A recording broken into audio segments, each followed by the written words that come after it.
Right. Welcome in. This is the first time we've tried anything like this, and it could be an absolute epic fail. It could be a lot of fun. I have no idea. We're going to try a watch-along, though, and we've dropped the file on Twitter at Soccer Down Here. We've also mentioned it in the Spreaker description, so if you're listening to this later, you can join us. We have not started the video just yet, so if you're listening live and you haven't picked up those links yet, it is titled 1986 FIFA World Cup Final, Argentina v. West Germany. And the person who posted it is a gentleman, I think, by the name of Besem Balasevich. That's what we're going with, yeah, I think. Okay. We appreciate Besem's work on this. And right on. It was posted 2 years ago, so I think we're good to go ahead and use it, and we're not going to get Besem in trouble. This appears to be either the world feed or the English feed of the game. So if you're listening to this and you're not watching it, you'll hear some of it in the background while we're trying to do this. Maybe one day when we get fancier, we'll have Twitch going and you'll be able to watch it, and we'll be talking, and we might even be on a camera. Who knows? That's well beyond our abilities at this point. So yes. We're kind of figuring this out on the fly. That's what everybody's doing right about now. So, bear with us. That's all we can say. Right on. All right. But before I hit play, I wanted to tell you I picked this game because this was the first World Cup final I ever saw. I don't think I've watched it in its entirety. Probably a long time since I was a kid. I mean, I had it on VHS tape for a long time and wore it out. I had the NBC broadcast. It was, I know Rick Davis was on the call. I know Seamus Mallon was on the call. Right? It was Charlie Jones on play-by-play? NBC put Charlie Jones on practically everything. I think it was. I think he had the final. I know Don Criqui had some studio work. I think he had studio on the final, but I think it was Charlie Jones on the final, and they were at the Estadio Azteca. They did call it from Mexico City. It wasn't, I don't think it was the first World Cup final broadcast live in the United States, but it was one of the first. I think the 82 final was actually broadcast as part of the Wide World of Sports on ABC with Jim McKay, but I might be wrong in that. That makes sense. Yeah, if you know the difference, let us know. The 1966 final is one that a lot of people point to.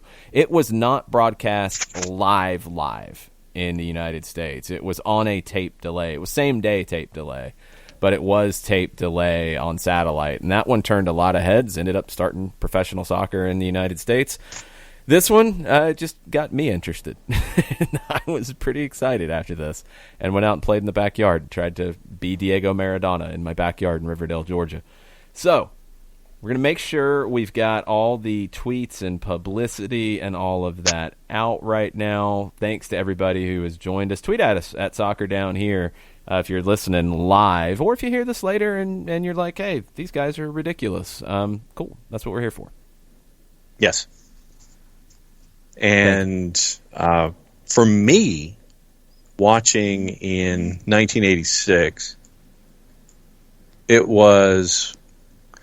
I watched pretty much the entire run off of I think it was Univision who did it at the time, right?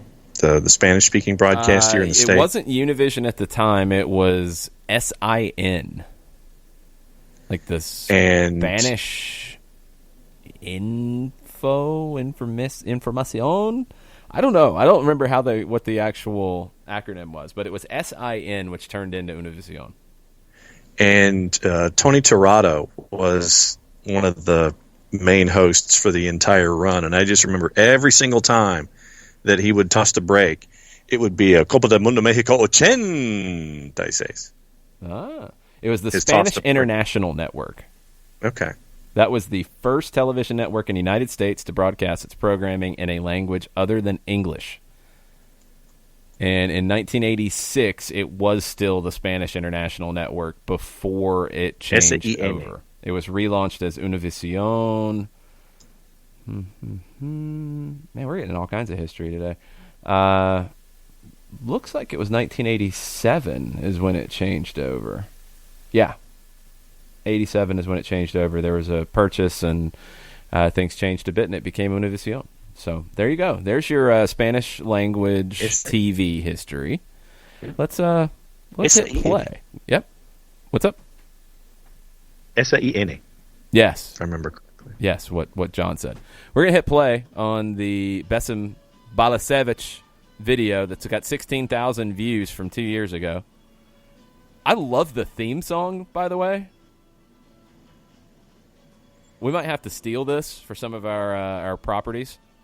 Oh, there you go.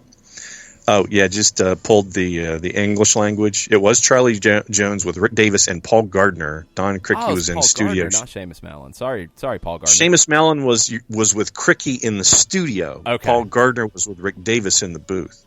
Got it. All right, so the video starts with the highlights of the semifinals. Kind of a weird, I guess, VHS copy here. West Germany got through France in the first semifinal on June 26th. It was a tight game. It was the second World Cup in a row that they had played in the semis. If you go back to 82, it was probably a better game, but that's also the game where Tony Schumacher nearly knocked, I think he did knock out, it was Patrick Battiston, a French player who was carried off on a stretcher. France had to play the rest of the extra time shorthanded, and West Germany ended up winning that. One of the most shocking no calls in the history of the game. So this one, it was a tight battle. France had got through Brazil in the quarterfinals. It was a set piece, as so often the Germans and or West Germans defeated teams on. Long setup for the set piece. And just a left-footed blast that got through the goalkeeper.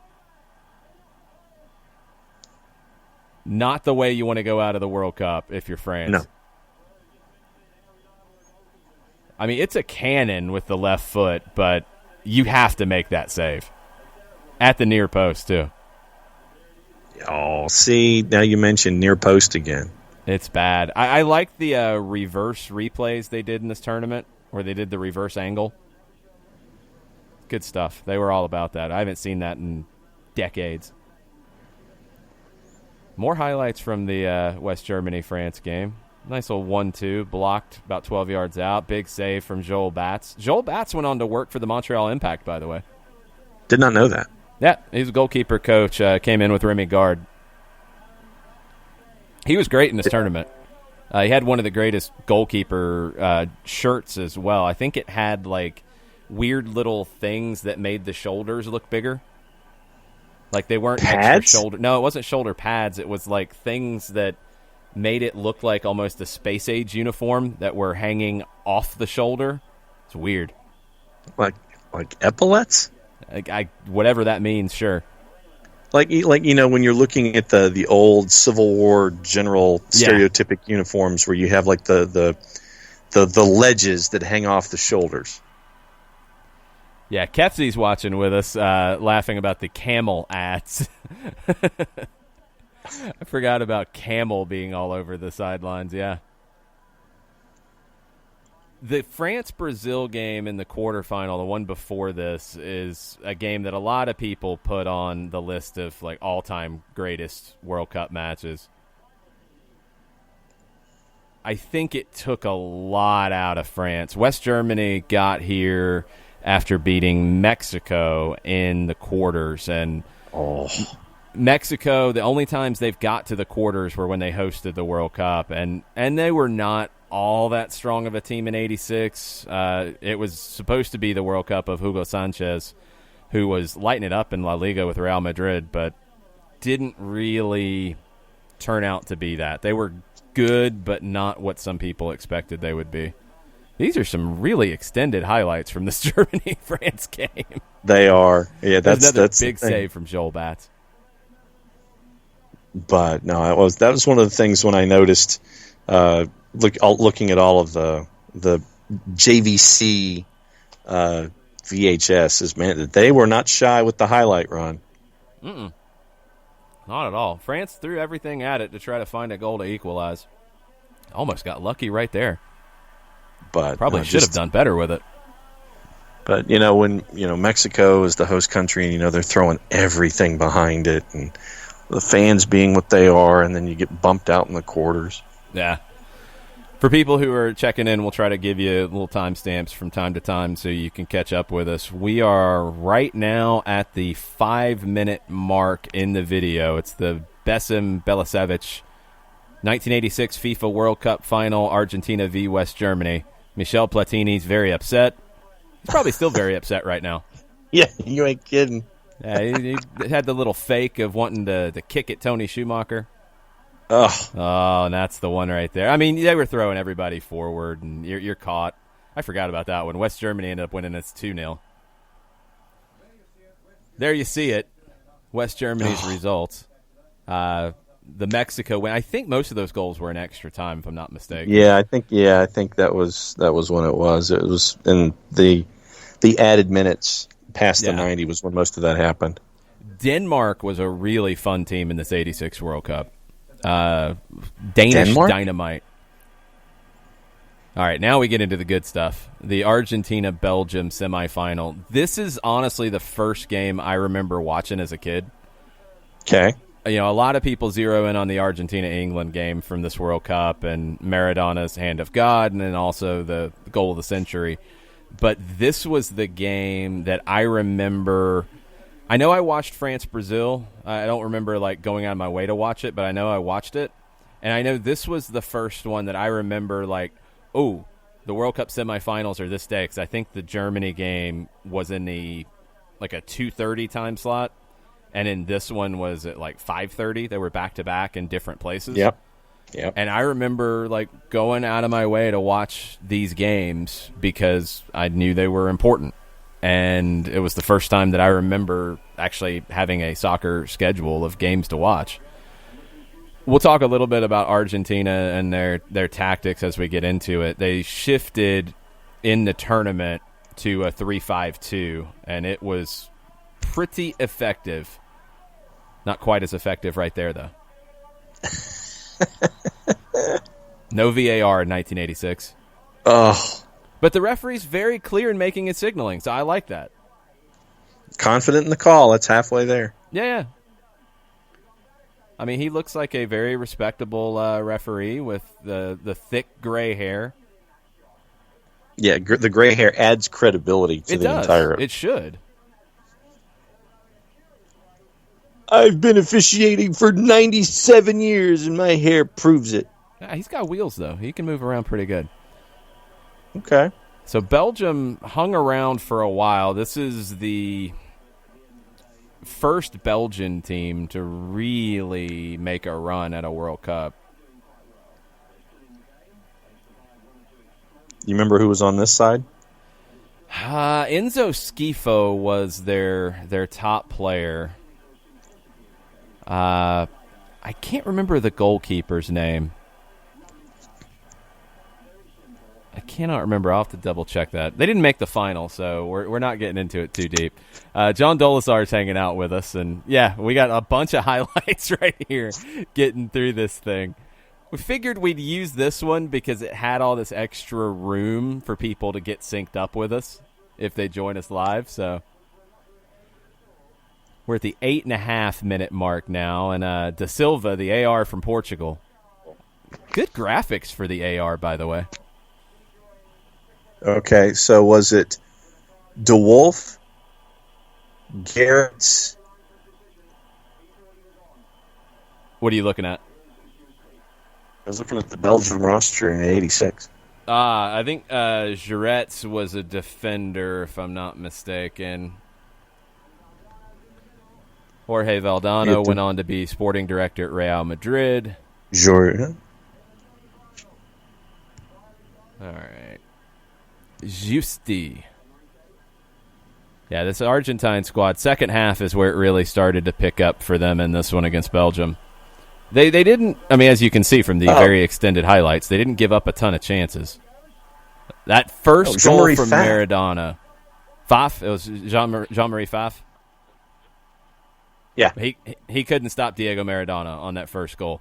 We'll see about 27 different looks at it here in just a second, but here's the first one. The flick through, little diagonal from Maradona, and it's just like the outside of the left foot with two defenders and the goalkeeper right there just to lift it over that.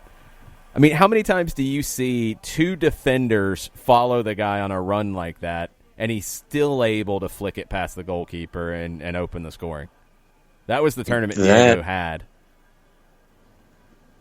I mean, I think I might have seen that once. This is the one that is, from my mind, one of the best goals ever scored at a World Cup. His balance was unbelievable on this run. To have that, though, I mean, it's crazy. What do the kids say? Mad skills? He goes, yes, no, they don't say that, John. He goes through four defenders. I mean, it's a very tight version of the goal against England where he just takes out a whole defense. Four defenders right there. They have him boxed in, and he splits them. He goes past two immediately, gets the last one spinning around like a top, and somehow he actually stays on his feet the whole time. It's an incredible goal that doesn't get enough play because everybody looks at the goal against England. Yeah. This was the run that Argentina had. The 1-1 draw with Italy was a great match in the group stage. The South Korea game, Maradona talked about being kicked repeatedly in that game. Some of the fouls are just brutal. The England game, England threw everything at them after giving up the goals. They weren't able to find a second goal to equalize. John Barnes came on as a sub and turned the game around, but not quite fast enough. And yes, Katie, Katie Weaver with the question about the flashing R, and yes, that does mean replay. Yes. And then the double R is the reverse replay. The reverse, yes. All right, so now we're getting the Argentina lineup at 11:45 on the video. Neri Pompidou was the goalkeeper. The one to keep in mind here is number 5, Brown. He was not even with a first division club coming into this tournament. He was not supposed to be even in the team, let alone playing at this point. Daniel Passarella, who had been the captain in 78 when they won the tournament, and in 82 and was playing at Fiorentina, he was supposed to be the guy. But he had a falling out with Maradona, who had been named captain by Carlos Bilardo. And the story that Maradona tells in his book is that Passarella got busted making long-distance calls from the training camp, running up thousands of dollars of bills, and nobody would admit to it. So they were all going to have to split it. And Maradona called him out in front of the team. And after that, Passarella, first, I believe his excuse was that he had the Montezuma's revenge. Oh. And then he pulled a calf muscle warming up for the first game, and he didn't play in the tournament. I think he was in the stands at this point. Buried somewhere in my stacks is the Daniel Passarella World Cup trophy hoisting photo from Sports Illustrated. From 78, yeah. Okay, so the West German lineup, you see Franz Beckenbauer as the manager, and two players to really keep an eye on that Lothar Matthäus. He had a very interesting job here. Great graphic for the referee also, with the whistle and the headshot on the whistle. Now you got the ARs. Ulloa from Costa Rica, headshot on the flag. That's amazing. Even different colored flags. The graphics for this are incredible. Welcome to the 80s. Seriously. Lothar Matthäus was tasked with marking Diego Maradona in this game, and you'll see how that goes. But Karl-Heinz Rummenigge was not at 100%. He was the top attacker for West Germany. All right, we are underway. We are at the 13:57, we'll say 14-minute mark on the video now. Notice you have no graphics for the actual time being played in the match. Oh. And you'll notice that spider-looking thing. It looks like it's on the field. It was hanging. The loudspeaker. Yeah, it was weird. It was hanging centralized from above. Loudspeaker. Yeah. A centralized loudspeaker at a giant stadium. Welcome to the Estadio Azteca in 1986. Yeah. Player likes to play with his stockings down, according to the announcer. Yes. So we were talking about jerseys and kits and shorts, and this guy's talking about stockings in 1986. Hey. Oh, and by the way, apparently John Dolazar says that this has to stay as a part of our format now. It might. Clearance by Argentina. So Argentina shifted to a 3-5-2, but it wasn't the 3-5-2 that we saw here in Atlanta with Atlanta United with wing backs. The wingers were up high, and it was the holding midfielders that had to drift out wide to help support the defense. So it was a very attack-minded 3-5-2 that they kind of settled on in the tournament about midway through. Big chunk of turf that was taken out. So Neri Pompidou is the goalkeeper for Argentina.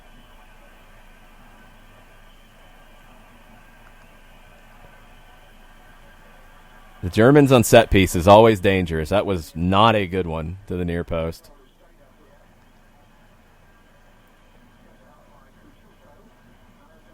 Yeah, no. So Maradona's already been fouled a few minutes into the match. Diego Armando Maradona. That's the A in D.A. Maradona. Just checking. Yeah. Jorge Burruchaga, such an underrated player. Perfect hair from Maradona. Oh, yeah. I mean, he was at the peak of all of his powers in 1986, including his follicle powers. But look at the interplay. Boom, boom, boom. Give it away, but they immediately win it back. What a ball. Offside, but what a ball. That's Maradona again. So John Dolazar says Faf from Belgium repeatedly does the Schmeichel starfish to significantly less success. He was the forerunner of the starfish move, and it had been perfected later on. All right, the Germans lost in the final in 82. This is 86, and as you know, these teams had a repeat final in Italy in 1990.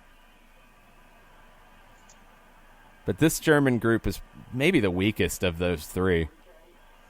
No, yeah, I mean, even for me, the casual viewer, honestly, the two that you knew were Matthias and Rummenigge, and that's about it. Oh, John Dolazar was cheering for West Germany in this one. I'm somewhat disappointed, John. The speaker shadow at the Azteca was one of his most vivid memories about the World Cup. Yeah, I was a little disappointed not to see the giant speaker hanging over the field a few days ago. It's like you kind of get used to it. How weird is it to sit there and it's like, yeah, we actually saw something there. It's crazy. It looks really different, too. I mean, they've done a lot of different things to the Azteca since this tournament, honestly, and just even in the last decade. Batista is a huge dude.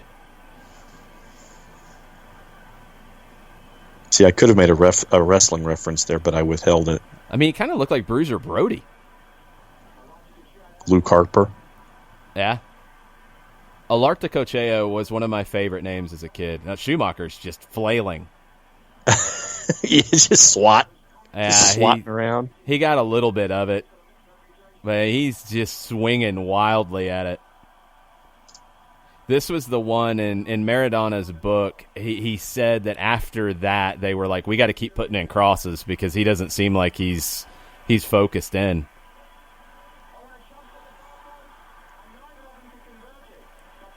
Ooh. Nearly on the back post.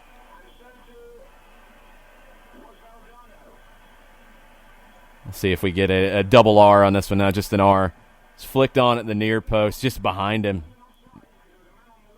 Yep. Just a little behind him. Tried to smash it down. So we're at the 1915 mark on the video. We don't know where we are in the game. I should have started a stopwatch when the half started because we have no graphics to tell us what time, what the score, all those things are. It's still scoreless. Probably like the 8th minute or something. Yeah, something like that. Yeah, a little bit of hand fighting. Might have went down a little easily. Yeah, that was going down easy. Come on. Don't let anybody tell you that the West Germans won't take a dive either.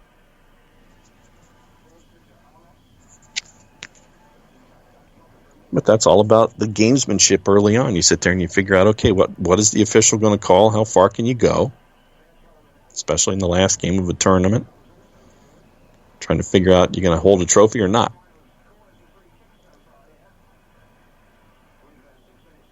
Okay, so we're 6 minutes gone, according to our esteemed announcer. I don't know who it is, by the way. No? Not sure who this would have been calling it. Andres Brema, great left foot. He ended up scoring the penalty that won the 1990 World Cup. Maradona knocked into the dirt along the side of the field. Gustavo's with us. Hola, Gustavo. He goes, ha ha ha, Jason is nuts. Yes, that is very true. He's a very fan of D10S. You don't know? Dios? Oh, Dios. Do you know what that means? Well, the god. No. Do you know what that's referencing? No. Who wore number 10 in this game? Oh, well, duh. Whose first name started with a D? Okay, yeah. Okay, now you get it. But, I could have just as easily said Ronnie James, No. Lo siento, Gustavo. John...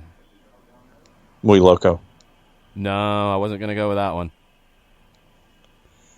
He says, but he's tired of watching it too many times. The Burruchaga run was incredible because he was a hashtag Toto Rojo player. Ah, see, Gustavo's got an Independiente guy who was the key here. Burruchaga was just a great player. I have not. I honestly don't think I've sat and watched this whole game in 20 years. Probably since I lost the VHS tape. So it's a little bit different pace of a game. It's also, I think it was a noon kickoff in Mexico City, so it was probably a little warm. Yeah, because that was how, you tried to figure out time of day was the positioning of that centralized loudspeaker and the shadow. Ah. It's like a sundial. Yeah, basically, yeah. Yeah, Kefsey says, you mean the sundial? I'd assume that was how I would know how much time was left. Oh, there you go. This was played on June. Oh, here we go. Argentina breaking through. Oh, wasted ball. Still on it, though. Not enough. June 29th, 1986. The attendance for the match, 114,600. Woo. But, you also see how close to camera right the fans were for this match. Yeah, they completely changed the lower level at the Estadio Azteca. Like, now it's completely different than this. And apparently Katie Weaver would have been rooting for Germany as well on account of her dad being from East. But would you be cheering for West Germany then? I don't know. That's a Katie Weaver question.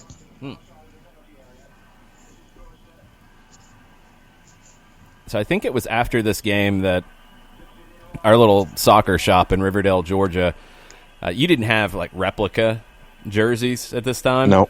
But they had a, baby blue and white striped, just generic shirt. And they had the patches you could sew on. So it was just a generic Argentina patch that I got the shirt, got the patch sewed onto it. And that was my Argentina jersey as a kid. Yeah. For me, tried to find a Chiefs jersey to save my life. All right. Or a Georgia Generals kit. Yeah, they barely had enough kits for the actual team, let alone for fans to buy. Thanks for the reminder. Yeah. Rummenigge, he was not 100% at this point. It showed at times. He battled. He fought hard. He was at Inter at this point in his career. He's 30 years old. He's just looking like he was he was clunky out there. Yeah, well, he was injured, and Yeah. it showed. He was grinding. Yeah. I mean, this German team, Lothar Matthäus, a legend. He was 25 with this group. Rudi Völler, legend. He was 26 with this group. I mentioned Brema. He was 25. So you had a lot of players coming through. Thomas Berthold was 21. You had some guys that ended up going on to win in 90. The Argentina squad actually was pretty consistent. What's that? That club on Berthold's right arm. Yeah, I think there was some debate about that too. You had to if you had a cast, it had to be padded. Yeah, good luck on that. Well, no, there's no good luck on that. You think it's not going to be padded? Well, but no matter how much padding you put on it, like, you won't feel it. Oh, no, you'll still feel it, but you'll also feel a punch to the face. That too. Katie is laughing about the short shorts. Oh, yeah. Yeah, they're also they were a little uncomfortable. Ankle pad, shin guards. Oh, we got a drummer in the stands walking on the ledge. That's not good. No. Grass definitely seems thicker than today's standard pitch. Yeah, I would agree with that. There's the large fella Batista. Yeah, that was Bruiser Brody. Yeah, a little bit of Bruiser Brody on. He played for Argentinos Juniors at the time, 23 years old. He was 23 and looked like that? Yeah. He was a player, I remember Maradona talking about it. Like he said that he was somebody that he kind of advocated for. That he was just a big kid, but they needed that energy in the team. And he was not a starter at the beginning of the tournament, if I remember right. If you look at the Argentina numbers, it's actually really interesting. Get to it in 1 second. Maradona on the ball on the left. Obviously marked tightly, but hey, he gets a corner kick out of it. So if you go through the Argentina roster and look at the numbers, you can take Passarella out because he had the cachet to get number 6, which was his number. Maradona was obviously going to get number 10. Valdano was going to get number 11. Burruchaga, nope, his fell into it. You take those 3 out of it, it's alphabetical based off the numbering. Did not know that. Yeah, if you go back and you look at older Argentina teams, Osvaldo Ardiles often wore number 1 for Argentina. Yeah, the whistle must have gone, surely. No, Sergio Almiron was a forward. He was number 1. Pompidou, the goalkeeper, was 18. But the rest of it is alphabetical. Bird on the pitch. Those are the 3 that are different: Maradona, Valdano, and Passarella.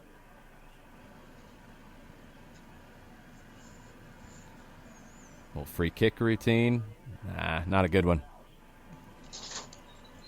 I agree with John. John Dolazar said, I can't help but notice how blob-like and constantly evolving the shapes, or lack thereof, are thus far. Atlanta fans who adamantly want to know whether we're playing a 3-4-3 or 3-4-2-1 would freak out with this kind of positional interchangeability.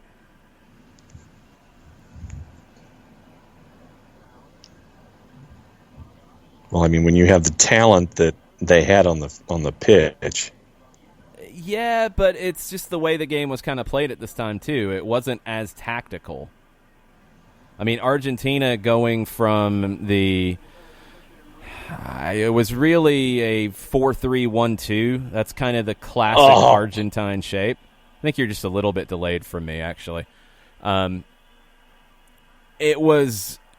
When they shifted from a 4-3-1-2, which is essentially a 4-4-2 with a playmaker, to a 3-5-2, it was like this huge tactical development. And, I mean, you can tell it's not like that tactical, to be honest.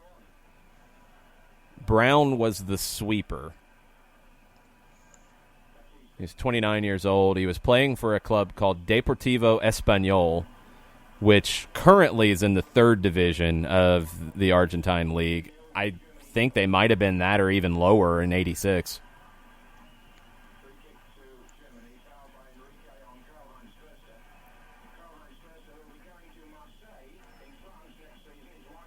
Cassie's looking at Marseille. at the grass, saying it's in better shape than some earlier in the knockout rounds were. Yeah, I mean, it's 86. You don't have as many developments in the the grass keeping skill sets. The horticultural. Yes, there you go. And you got to remember, too, this was only a couple of years after Mexico City suffered a really bad earthquake. Yeah. There were thoughts that, I mean, because the tournament was originally going to be in Colombia. I think they had an earthquake, and it was moved to Mexico on fairly short notice, about a year, maybe a little bit longer. Oh, what a dive. Another just awful dive. Oh, that's he gave hideous. The foul, too. That's hideous. It looked like a dive. Right on the edge. 5 replays. And all right, here waving comes the swinging in replay. That's awful. That was hideous. That's just awful. But, yeah, center ref just kind of waving everybody off. Oh, man. I like that goalkeeper shirt that Neri Pompidou's rocking. I think the earthquake in Mexico City was 6 months or so before the tournament started, and there was actually a little bit of talk that they might move it again, but they went on with it and ended up being very, very successful. All right, we got 4 Germans playing rock, paper, scissors. 1, 2, 3, 4. Oh, Diego's ticked off. Oh. And bam. You're going to give a yellow for dissent like 10, 12 minutes into the match, and you're going to give it to Maradona? 16 minutes in, yeah. Are you kidding me? And Diego went after him with the hands. Oh, man. It's like, dog, what are you doing? So they're making him take it again for whatever reason. I don't know. It was a bad free kick to give up in the first place. Argentina's got like 27 players in the wall. It's really 7. It's gigantic. That's a horrible free kick, too. About as bad as the dive that led to it. Oh. All you have to do is just stick out your foot. And Diego tried to get the call there and got it. No, he got the call there. Yeah, the referee knew he owed Diego one after that stupid yellow and the horrible call. Briegel waved him off. He's like, nah. Yes, John Dolazar, you are correct with your gif. That's an awful dive.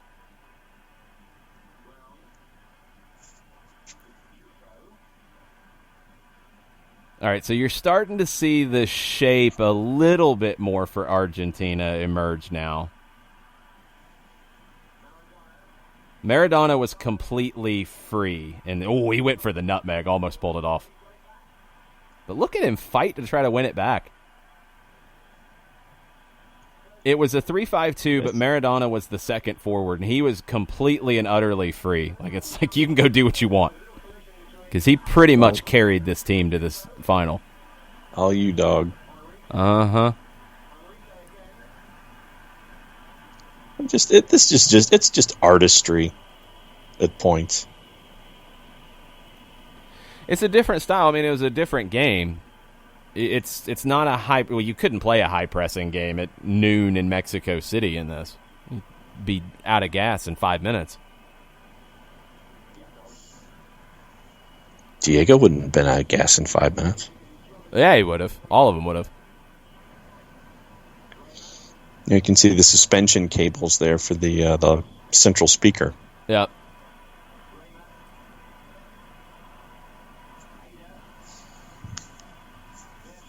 It's just keeping everybody in front of you if you're Argentina here. Not getting stretched. You've got numbers, so... You have to pick your moments in conditions like this to kind of deal with the conditions. You don't want to run yourself into the ground too early. Nope. Another big chunk of turf taken out. Yeah. Oh, It's a great Katie ball says to open it up to the left. Go ahead, Katie. I was going to say, Katie says the Maradona reaction to the yellow was very Franco Escobar-like. Oh, yeah, it was. That's one that they probably show to young players in Argentina. Here's what you do.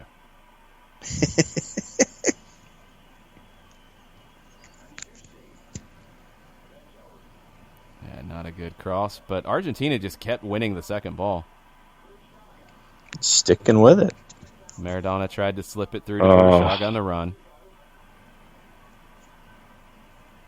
Ooh. The late nasty tackle from Mateus on Maradona. Wow. That's horrendous. The ball's like 5 yards away at that point. And we still have seen no fabric come out of a pocket.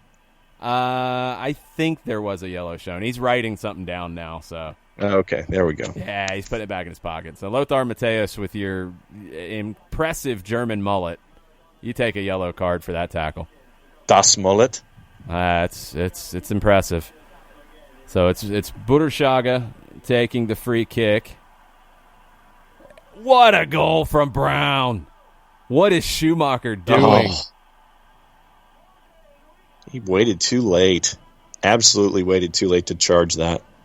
And it's Jose Luis Brown, who was playing for a tiny little team at this time. He had played for Boca 9 matches in 85. After this tournament, he went on to play for French team Brest, who's in the first division now. Played a little bit for Murcia, came back for Racing. I mean, he didn't play more than 60, 70 games after this. And this is his moment. It's like Timmy Smith, MVP Washington Redskins in the Super Bowl. Schumacher is it's awful on this. Yeah, that was hideous. He just completely mistimed it. Oh, there's your double attached R's. Just completely mistimed it. That was awful. So he was a little bit more on Brown. He was a last-minute addition to the team. He was coming off of a knee injury. That's why he didn't play much at Boca, and honestly why he didn't play a whole ton after this. Played every minute in this tournament. He wasn't even supposed to be there. He played every single minute, and we'll see a little bit more later on why he is still so revered. He passed away in the last year. We talked about it some on the show. You'll see why he's a legend here in a bit. Not just for that goal. There's more coming.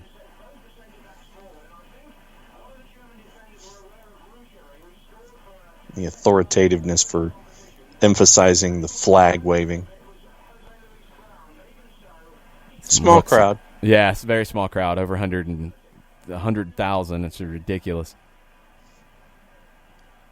All right, so Argentina's leading 1-0. That goal came in the 23rd minute. If you're trying to get synced up with us, we are closing in on the 38-minute mark on the video.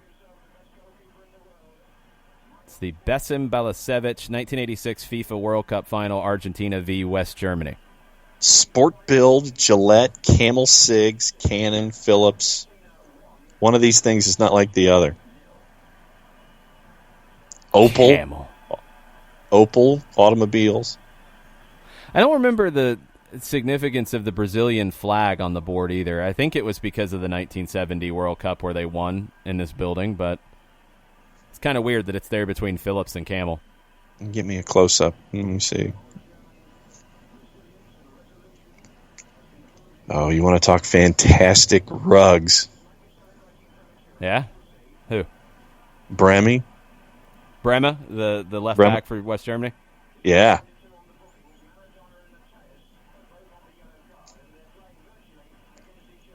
It's very Siegfried and Roy-esque for his lettuce. That's some serious flopping lettuce there, man. He had a salad working. Bata Bata. I don't know what Bata Bata was as a sponsor. I know what Seiko Seiko was. Well, yeah. Oh, that's a flying karate kick in the chest. Oh, what's Sport Billy? I know No Sport clue. Build, but not. Well, okay, we'll look that up. Gustavo says, if you visit to you specifically, if you visit Argentina one day, you will be received with honors. It's so rare to find an American guy who loves soccer and is so fond of Argentine soccer culture. It's a 1 in a million friendship, and we have met thanks to Atlanta United. I don't know if I'll be received Amen, with Gustavo. honors, but if I get to share some mate with you, Gustavo, it'll all be good. Dangerous free kick for Argentina at the top of the box. Maradona's obviously going to take this. Just the 1-2, though. Another nasty Bata tackle. is a footwear and fashion accessory company. Okay. Bata Limited, multinational footwear and fashion accessory manufacturer and retailer based in Lausanne, Switzerland. Oh, well, there you go. I believe it was Joao Havelange as the head of FIFA at this time. He might have gotten a few kickbacks there. I'm thinking got maybe a couple of sets of shoes. It's very possible. And another 7. That's a 6-person wall. Yeah, they made gigantic walls on free kicks back in 1986. Sport Billy was a cartoon. No, very nice. I think I vaguely remember that now. Diego! Right at Schumacher. See, he Why stayed you had the still. giant wall. Well, and he stayed still for a change instead of being late and chasing after something. You see the banners in the stands, the Argentine kind of flags with teams on it. The English fans did a lot of that too at this time, where they'd write their city or their team on their national flag, and when they'd go support their national team, you'd see it. So it was Tacheres. Maradona talked about it. Like, he was a little surprised that how the fans reacted to Argentina throughout the tournament. Yeah. They kind of went back and forth on if they were supporting Argentina or not. Like, against Italy, they did. He felt like that the Mexican fans were supporting Argentina because they were seen as the underdog. But later on, he thought that they were pulling for other teams because Argentina became the favorite as the tournament went on.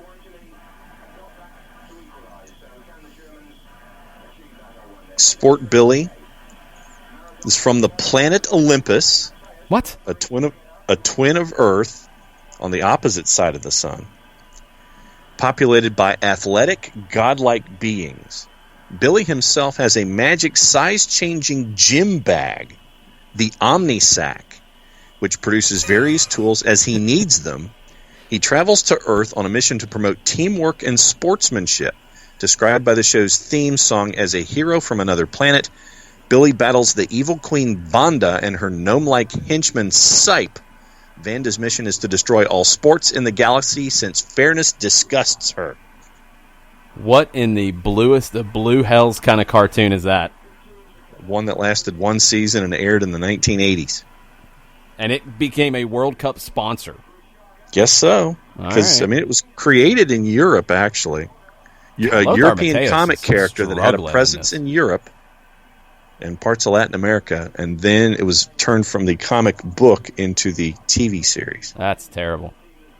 Lothar Matthäus tries to head it back to Schumacher and just completely misses. Franz Beckenbauer with hair at the time.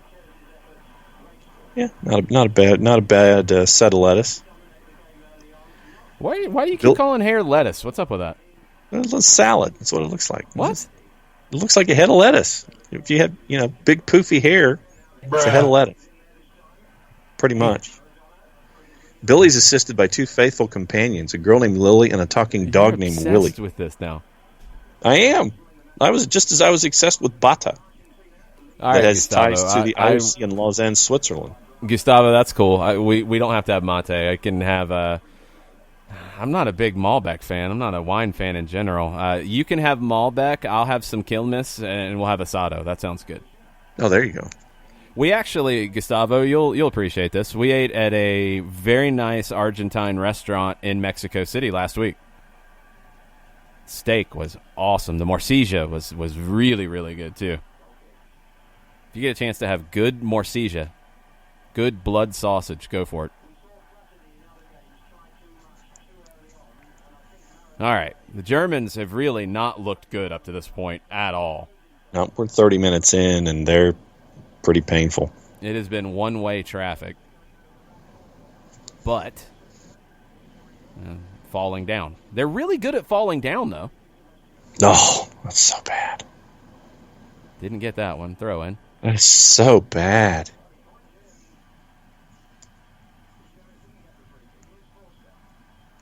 Forster just keeps falling down all over the place. That's a good header. Oh, Rumenega can't turn it on goal under the crossbar. Yep, just got under it. Your delayed reactions are very funny. Katie's got another question. She wants to know why all the fans are wearing white. Pre-game T-shirt giveaway or just Noon at Azteca wear? I'm guessing the latter. I'm assuming the latter. That is kind of funny. I never noticed that.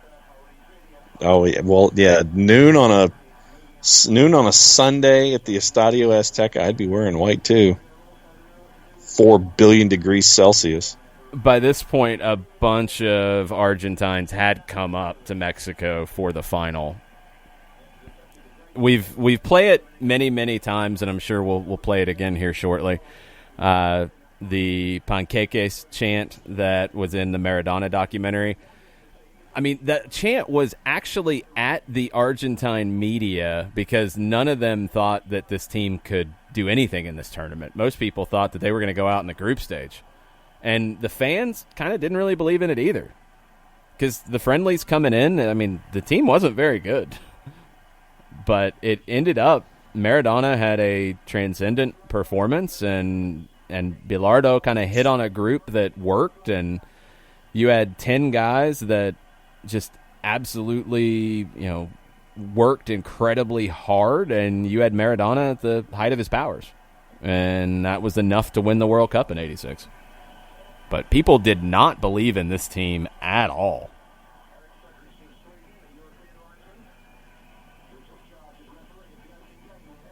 John Dulles are saying that center speaker shadow reminds him, being topical, of the magnified image of a COVID-19 cell. Yeah. Not what I wanted to hear, John Dolazar.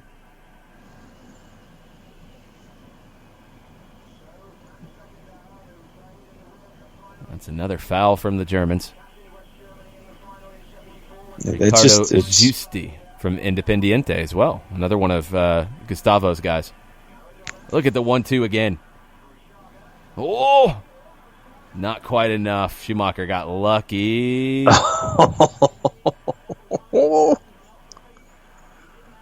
Watch this replay come flying in.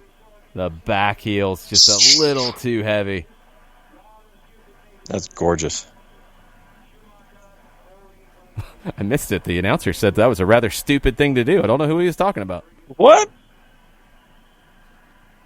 It's kind of harsh.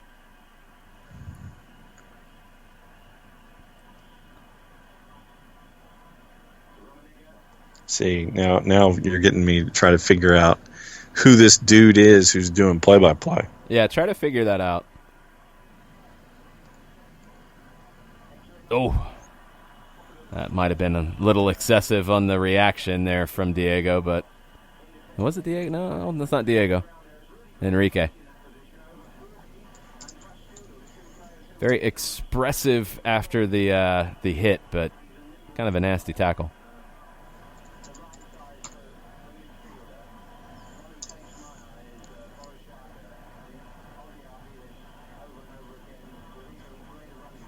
Wow, comparing Burushaga to Osvaldo Ardiles.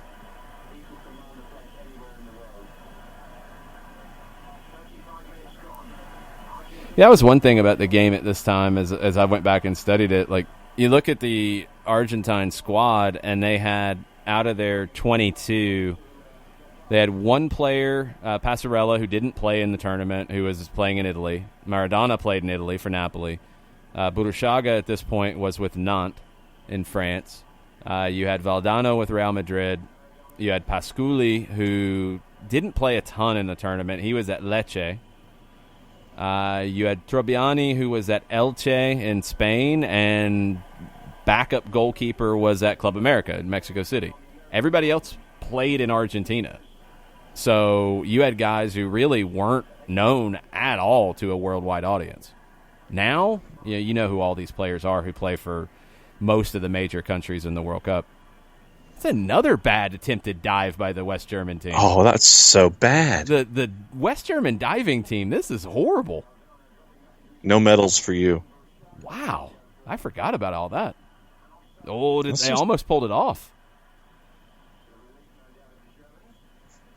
Poor referee crew in general wearing long sleeves in the Mexico City noontime heat. In black unis, long sleeves. And they weren't like the light, type of jerseys either. They were probably pretty thick.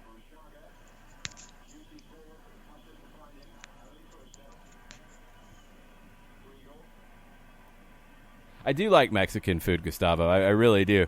But there were a couple Argentine restaurants really nearby, and I think there's only one like true Argentine restaurant in the Atlanta area, and it's nowhere near me. So I had a chance to get good morcilla. I was down. Chris Kilroy. Senor? Yes, we are. We are in Chris Kilroy. If you are trying to join us, we're at the 50-35 mark on the 1986 FIFA World Cup final, Argentina v. West Germany video. I can't wait to see what they show at halftime. I'm really intrigued by what the halftime show is. Okay. Going down a side door, looking at BBC's coverage of the World Cup from the World Cup final. The man Mountain Batista just stands him up. You got 4 anchors at a desk, and the lead anchor is wearing so many rings on each of his fingers, he looks like he's got a pair of brass knucks. Wow. Kefsey chimes in with some thoughts. Those are shorts and not bottoms. Who are the people on the platform behind the goal to the left? I don't know. I got to see that. Okay. The commentator's idea that someone could play after, quote, the first dagger to the heart. Back heels are fantastico. Joseph would not be allowed to wear low socks. Yeah, I think this is when they were really hardcore about having the stockings pulled up over the shin pads. Yeah. Magath goes down. 32-year-old Felix Magath. He played for Hamburg at the time. Earns the free kick. Brema, who is at Kaiserslautern, just breaking into the team at this point. Looks like Lineker's on the bunch for the BBC. Well, by the time they got home, after Argentina knocked him out.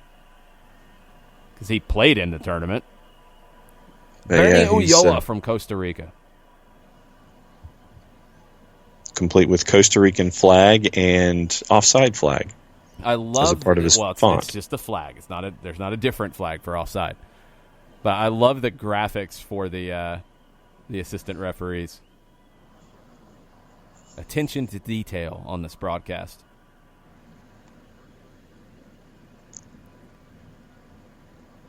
I'm waiting for the West Germans to fall down again.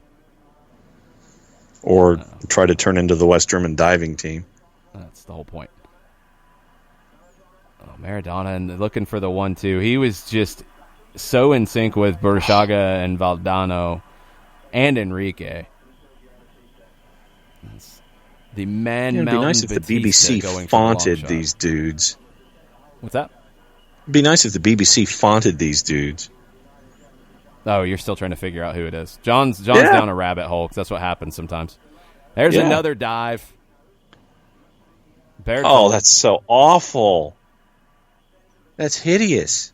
Don't ever tell me the Argentines dive more than the West Germans after watching this game.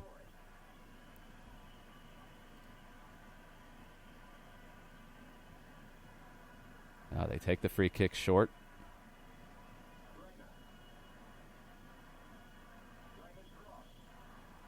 Oh, blocked at the top of the 6. A little dicey for Argentina, but they get out of it. Careful.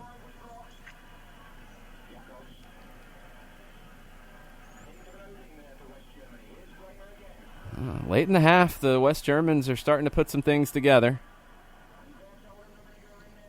God, who went flying up to win that header? Wow.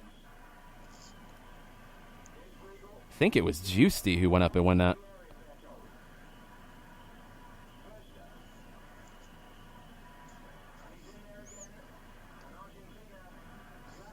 Well, they deal with it here. Uh-oh, here goes Diego.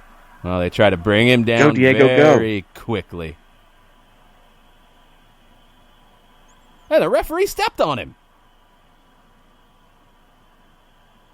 No wonder Diego called him names in his book. Yeah, well, wouldn't you? The referee kind of walked by and stepped on him. Oh.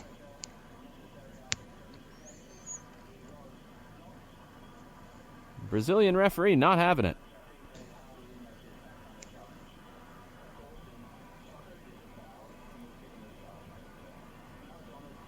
See, if I was that referee, I'd stand right in the shadow of that speaker, not move. No, I don't think it's going to help you very much.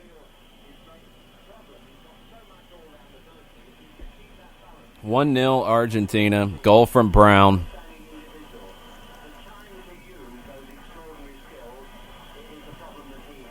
The West Germans are in the ascendancy late in the half, though. Jimmy Hill, Bobby Charlton, Trevor Brooking were the BBC crew in Mexico. This might be Jimmy Hill. Because he's solo. He's got a lot of work to do, this commentator.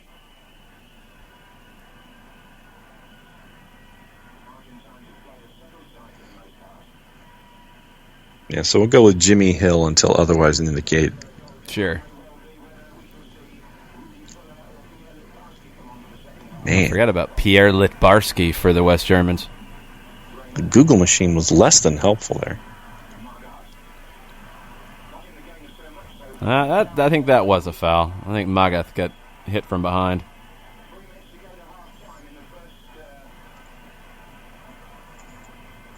If he didn't, he at least timed his fall much better than some of the others. Yeah, he was a little better at the West German diving team. Yeah, seriously. There's the... what? No. The announcer's confused. Okay, here we go.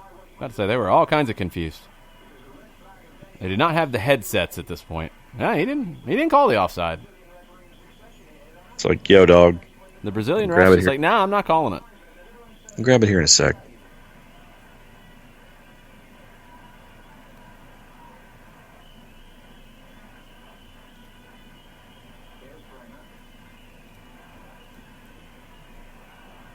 Argentina's kind of wilting a little bit late in the half. I'm still trying to figure out why there was the Brazilian flag on the signage boards. I think it's the 1970 World Cup final win. I'm assuming that's it.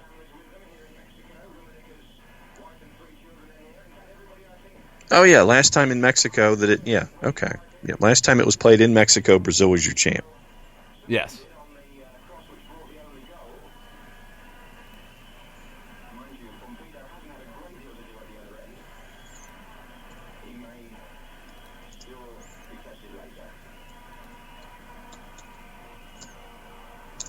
Oh, there's another dive.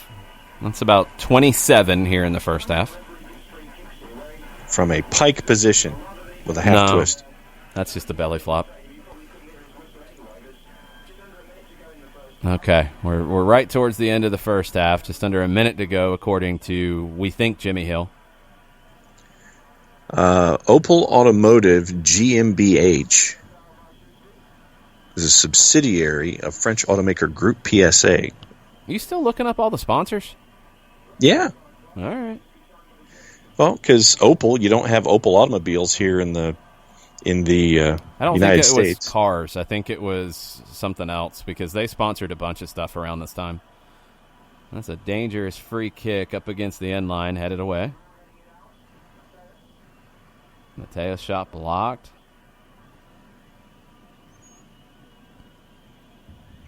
So it's the world feed. We're just over the 45-minute mark. Everything's in Spanish on the world feed, but the Brazilian referee has blown the whistle. Hitching up them drawers.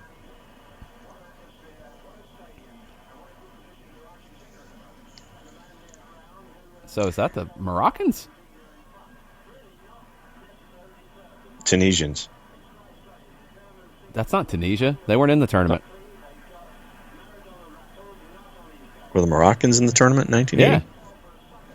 But then I'd say that they're the Moroccans. That's why I said that initially. Well, I thought that was the Tunisian flag. All right, now just stop. We have a halftime show now. We got to hear how this goes. Here's the panel.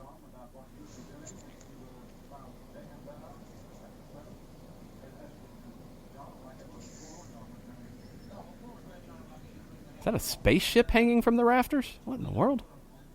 And a spinning disc with serpentina. There's a better look at the spider overhang speaker.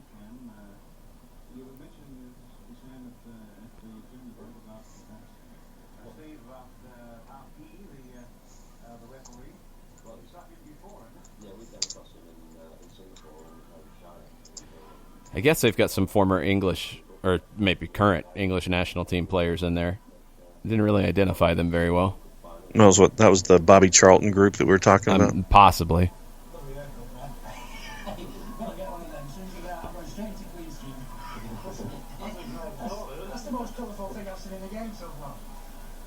Oh, good. When you get the commentators here completely crapping on the final. That's good. A little bitter because one of these teams knocked them out. Oh, it's not a very good game. Oh, we're supposed to figure out what was in the end zone, right? Yeah. They keep showing the Moroccans.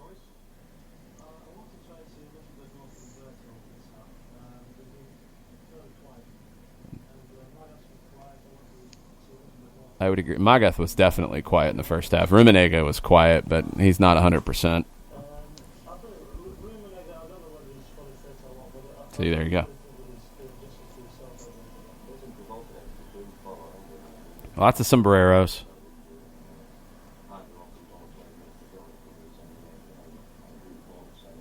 I was kind of hoping for some 1986 commercials. I'm a little disappointed with this. Hey, they're rolling all the way through.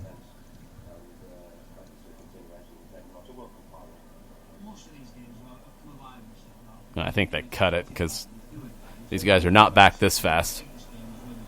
Yeah, I think they cut the commercials out, so we're getting ready for the second half. 1-0 Argentina. Second half starting at 101.50 on the tape. Thank you. Trying to figure out the substitution the Germans made. Remember, you could actually pass back to the goalkeeper at this time, and he could pick it up if he wanted to, and he does. And there, Pompidou. So the first half was kind of just a prelude to one of the wildest halves of a final that we've ever seen.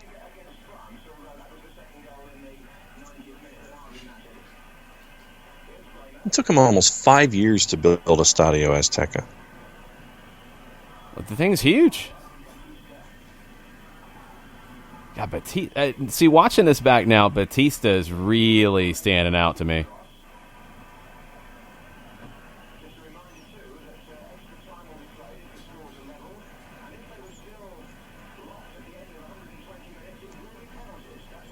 John Dolazar mentioned how it looks weird not to have any defensive pressure so far. I would agree. I do think the conditions played into it a bit.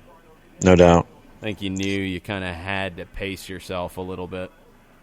Shocked at the amount of diving by the Germans. Yeah, I completely forgot about that. So Rudi Voller checked in at halftime. They figured that out. Voller was 26 at this point. He played for Werder Bremen. Went on to play in 2 more World Cups and manage the team. I think he was the manager in 2002 when they lost in the final to Brazil. One of the greatest forwards in German soccer history.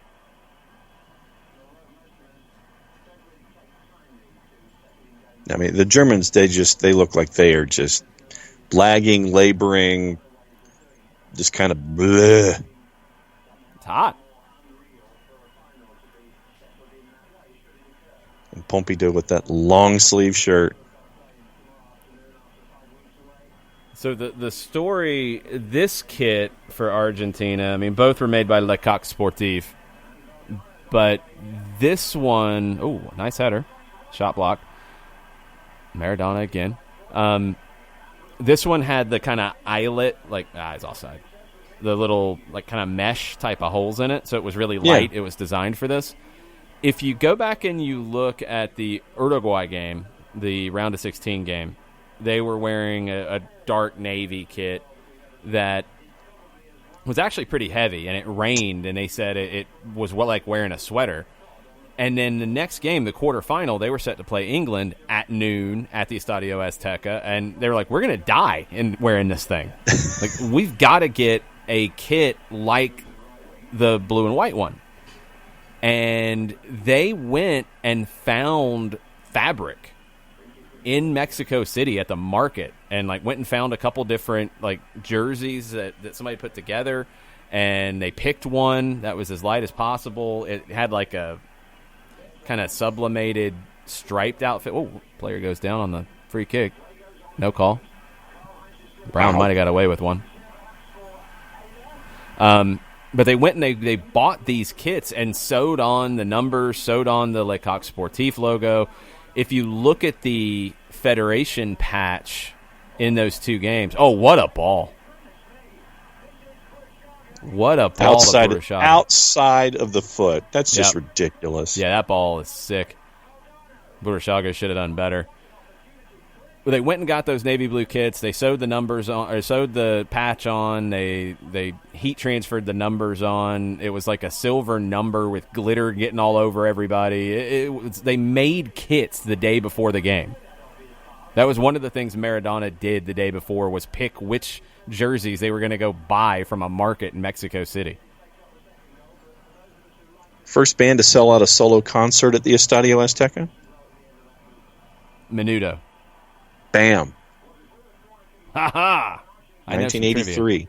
Yep. Over 100,000 people. It's the universal symbol for the stretcher, and this is our goal scorer, Jose Luis Brown. Oh, here's your moment.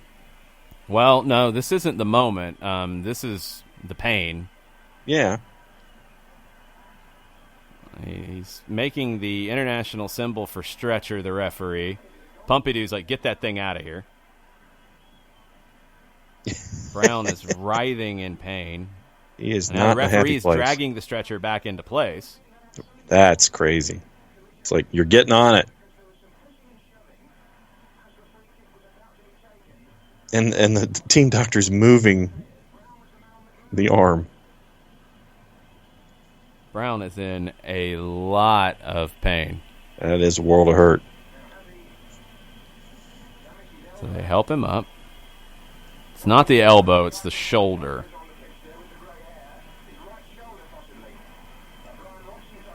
It's like, dude, it's my shoulder. Stop touching it. So he's trying to get him to put his arm up to help it. They're saying, watch him. Because he doesn't want to come out. They're spraying it down just to try to numb it. A little ethyl chloride, or a lot of ethyl chloride.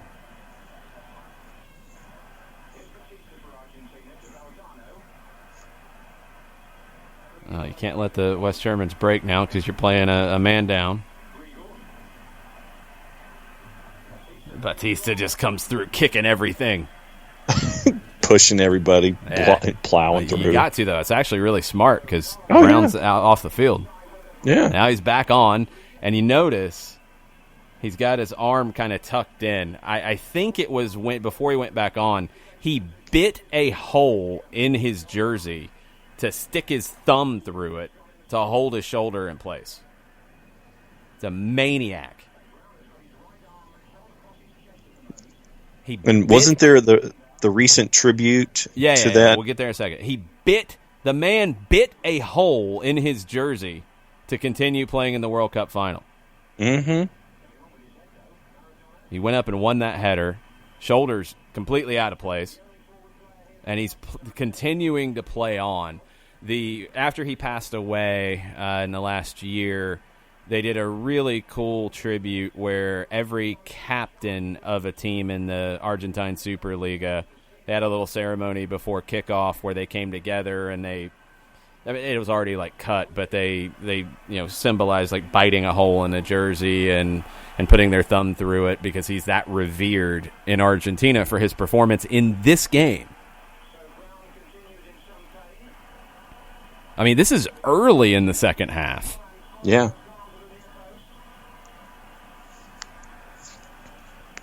$29-year-old who was playing for a nothing club, had come back from a knee injury, wasn't even supposed to be here. You're not getting him off the field. Oh, that was almost a great break for Argentina. 2-footed tackle that missed. Yeah. Mm-hmm. Just diving after everything and hitting the turf. This is where the things start to get a little scrappy. Business is picking up.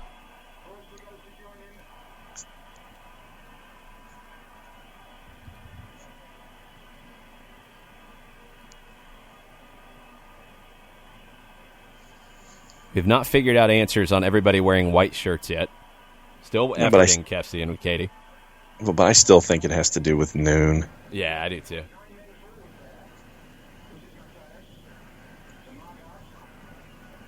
Having to retreat all the way back to center circle. Magath with the giveaway. Just fighting through. Everybody's kicking everybody now.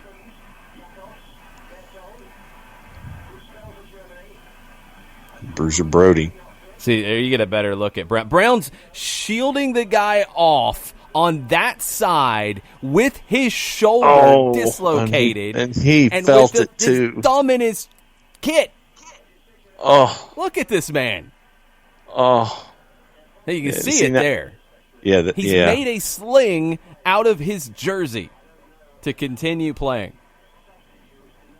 See, and with all of that subtext now, you just sit there and you're feeling every single movement and every single shot, every single action he's taking when he's on the screen. Just came straight through. No foul. Crescent kick.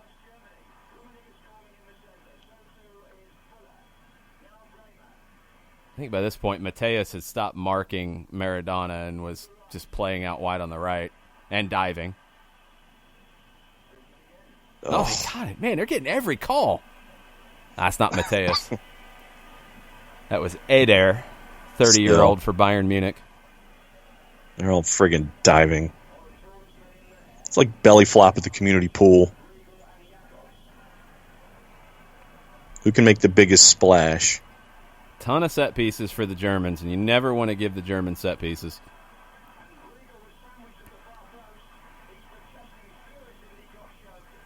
He didn't get shoved. The guy just came up from behind and headed it down to his goalkeeper. It's a really weird decision, but it worked. Yeah. Maradona swings, pass. Oh, look at this break. What a ball.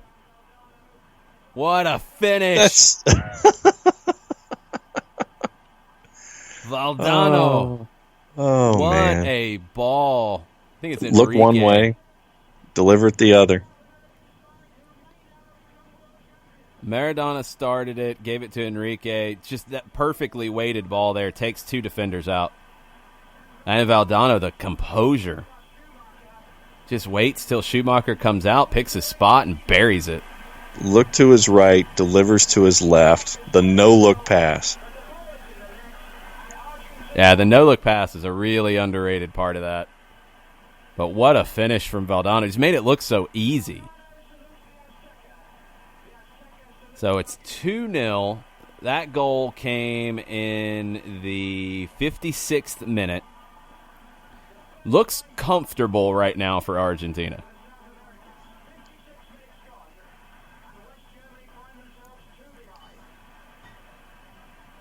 And you can see the field is coming up in chunks.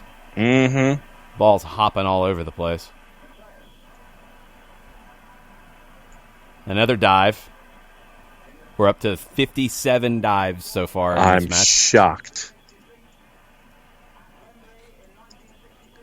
And none of them were worth a thing. No, Maradona got a yellow for dissent.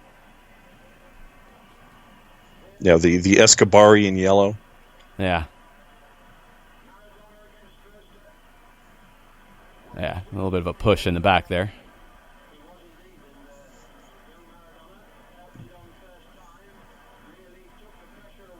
I think this is the second time in the match that the color commentator said anything.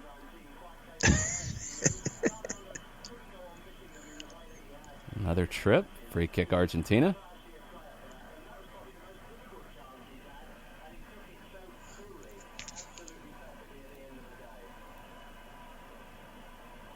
Aldano's feeling it. It's like, The dude, man don't with touch a long me. chin his whole life. What are you talking about? Those BBC dudes, they're really colorful with their analysis. Talking about a guy with long nose and he can relate because he's had a long chin his whole. I mean, what in the world? Oh, so it's all about making England's performance look a lot better. Now they want Argentina to win. That's ridiculous. So that way now you know it's the BBC guys who are calling this. Yeah, it's definitely the BBC guys calling it. Quick free kick, Budushaga. Not a good enough ball, but he gets a corner. No, he doesn't. Schumacher's able to catch it. Okay, for those that don't know, what's the rule about saving a ball when it's in play and out of play? You can be physically out of play with your body, but as long as the ball is in play. It's just where the ball is. It's a good ball. Couldn't turn the corner, but that's a good ball down the line. Berthold's got to do more of that. Who's there?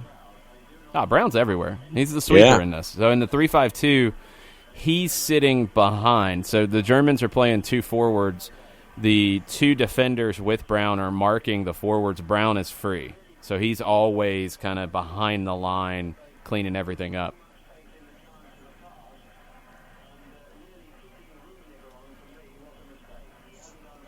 I'm just waiting for your next Olartigochea reference.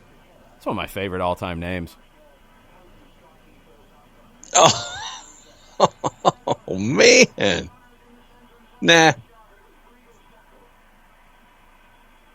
Tackle at the top of the box.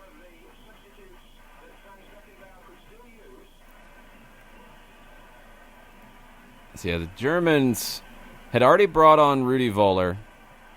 I believe... Coming up, go back and double check. I believe this was the time frame when you only had 2 subs, not 3. Valdano doing a little bit of juggling, doing a little bit of dancing. How you doing? No, he's not trying to pick up Germans. No, he's just like, try and come and get it, and took him a while. Oh, he kept it. Earned the corner. Oh. That's great work from Olartigochea. Mm-hmm. Julio Olartigochea.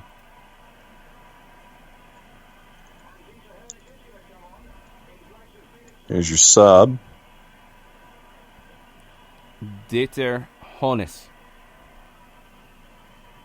Magath doesn't want to come off. But, hate to break it to you. He's like, I ain't coming. Well, you ain't playing with 12.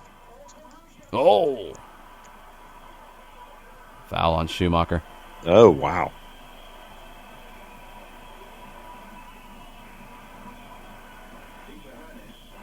And now Magath is coming off. Magath looks like he's about 47 years old. He was not. He was 33. Played for Bayern.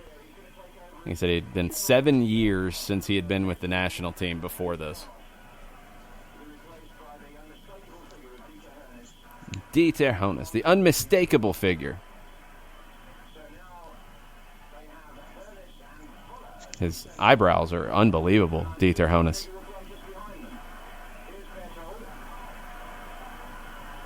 Referee graphic, always appreciated. Yes. Thanks for the ident. So at this point, the Germans are kind of playing 3 up top with Völler and Hones and Rummenigge and Klaus Allofs. I think Rummenigge kind of dropped in behind a little bit. But it's all hands on deck at this point. So that sub was in the 62nd minute of the match. Yep.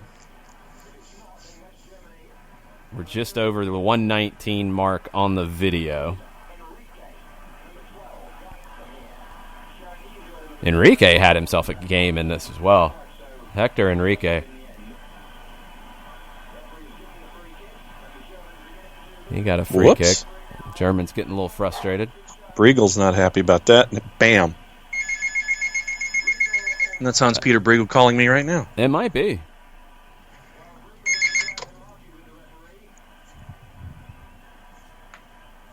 Briegel's stockings have fallen down, and that the referee's they have. Going to get upset about that.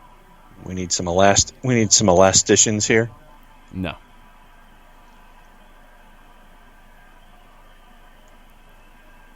So it's 2-0 Argentina. Things are looking very good for the good guys in blue and white, the team that's not been diving all over the field.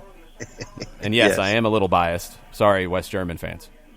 A little biased? A little bit. There he is. There's a foul right there. Wow.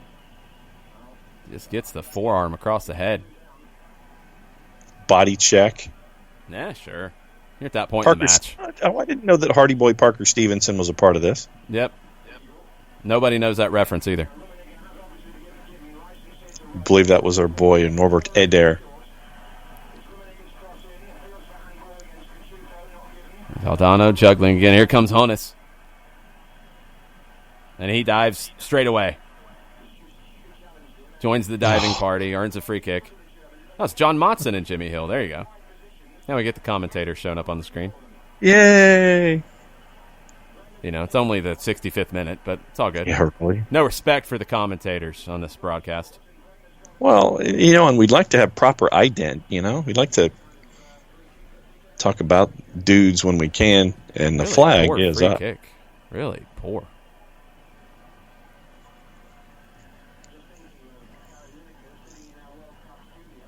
Oh, Bumpy doing that mullet. I like the little back and forth there, killing some time, making Jonas come over and chase, let the goalkeeper pick it up. Oh, that's a risky ball from Burushaga. You can see it's 3 up top for the Germans, probably 4 at times. And Argentina really hasn't shifted anything.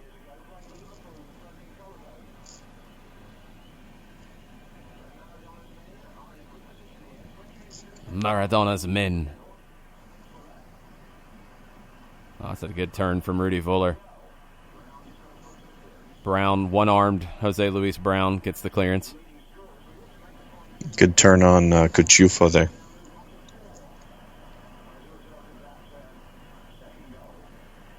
And all the way back.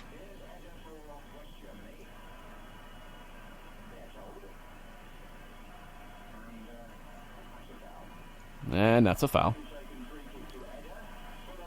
Eder starting to find a lot of space down the right. No, Pompidou did not come off his line. That was a little risky. Brown takes another hit because he's a maniac. And he's feeling it too. Oh, badly misplayed. Oh. Brown with a block. He is incredible. Briegel has lost his shin pads. He doesn't care.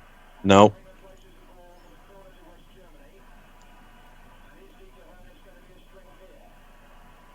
This is where you want Dieter Jonas. No. I think Pompidou got there. Oh, wow. Just did. Jonas, he looks like the old guy who checks into the pickup game at the end. Like, he's got some skill. He's got some talent, but he doesn't have a whole lot of minutes in him. No.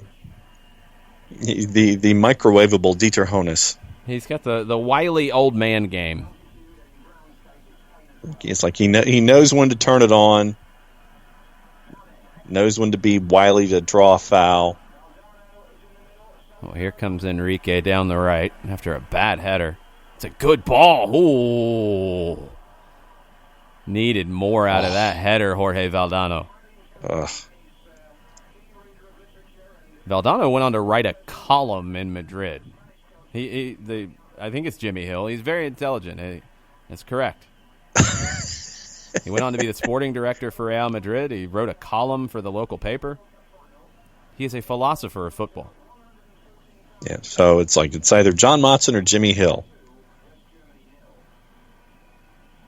So Gustavo said that Ruggieri once said that Briegel, the one who chased Burdichaga on the third goal later, ripped a sleeve off his shirt in a corner. He was his mark. Wow. Man, I've got to see that.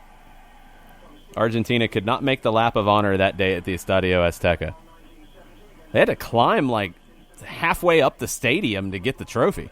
Yeah. Well, they didn't feel like making a lap of honor after that.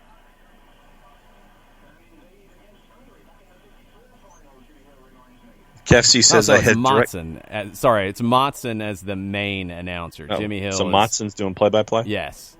Jimmy Hill's reminding John Motson of things. Oh, okay. Okay. Apparently I had direct lines to so many obscure people in the soccer world. Do I have the Serie A HQ number Totti called to get a game called off? What? KFC, you okay over there? See, the obscure references are rubbing off on folks. Seriously. Shh. Offside trap is effective. Oh, yeah. Ulloa from Costa Rica, he gets it correct. Argentina's kind of feeling it at this point. There comes Jonas. He's throwing his body around. Nice. Oh. And then he dives. Well, of course. I mean, you have to revert to type at some point. 72 dives for the German team so far. Yes. We're averaging more than one a minute for Germany here. So we're getting late here. It's 2-0 Argentina. Oof. Batista's dropped a little bit deeper. He was playing in front of the back three. He's kind of joined them now as the Germans keep throwing everybody forward.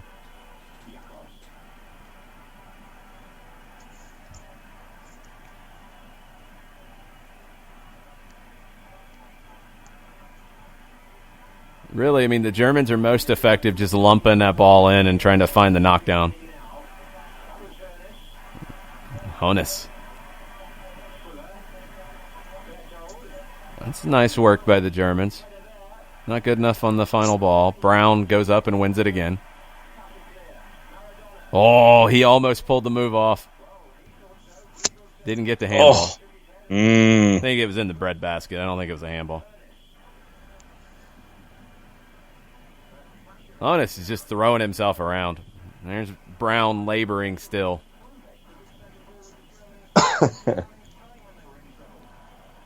I had never seen that we saw when the referee asks for the stretcher to come out, and Pompidou just picks it up and moves it off to the side like, nope. Yep. And then the ref physically picks it up and puts it back. It's wild. Franz Beckenbauer's had the same expression for the whole match. Or they just recycled the same shot. The same expression for his entire soccer career. Yeah, pretty much.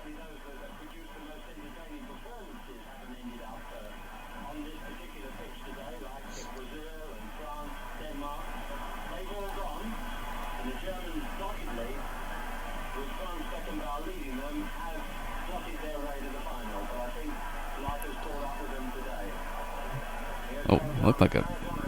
Oh, Maradona with a nice first-time ball. Oh, great touch on the back post to deny Burdichaga. Mm-hmm. Burdichaga's beside himself.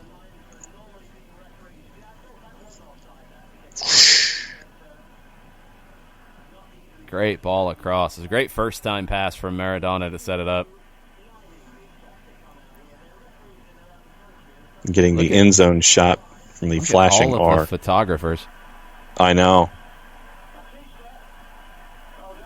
So I think the stadium's changed a little bit, but I think that platform behind the goal on the left is over the tunnel where the locker rooms are. I think the locker rooms are under that. You come out of that up the little ramp on either side. Yeah, I think you're right. Yeah. I don't know why they had that platform there because it's not there now.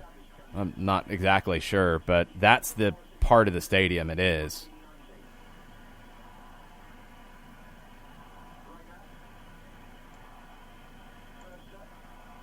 Germans just trying to find something.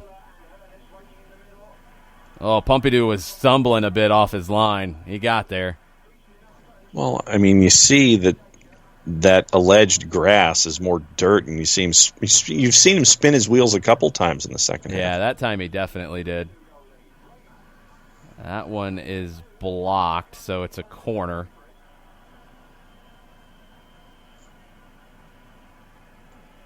Getting a little dicey for Argentina now.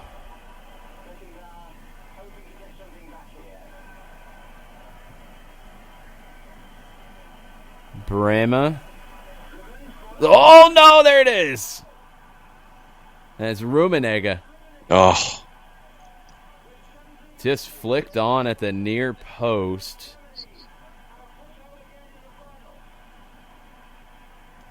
And now, and this is the story on the Germans is always you've got to put them away. They don't die. And this cuts it to 2-1. That's a great header at the near post. Good directional there, and Rummenigge with the slam dunk. Yeah, the marking's really poor. Everybody's flat-footed. So now the game's completely changed. It's a 2-0, the most dangerous scoreline in the history of the game. Now it's 2-1, and Rummenigge gets that goal in the 74th minute. Yep. And so now the Germans are really feeling good about themselves. Where are we on the tape? We are at the 1:30:55 mark. As we are now in the 30th minute of the second half. They keep cutting to the Moroccans in the stands for some reason. Germans feeling very good about their chances at this point. The Argentines a little shaky. They were very worried about the German team. Maradona talked about having a conversation with his dad before the tournament started, and his dad was like, watch out for the Germans. And that's all he said. Really like a favorite coming in, but Diego was like, the old man got it right. Who are the favorites coming in? Italy was the defending champ. Brazil was a team that a lot of people thought would win.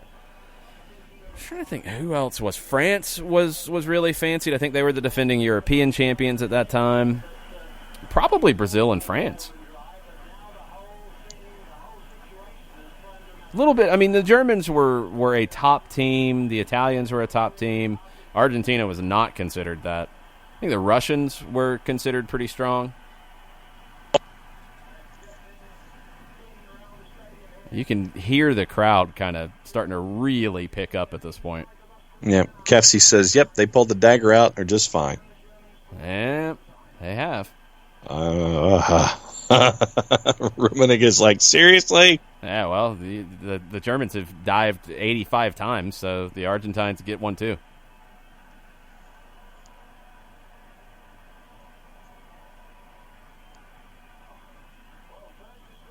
Uh-oh. Oh, barely got blocked. It might have come off the arm, but it was blocked, I think, by the leg first.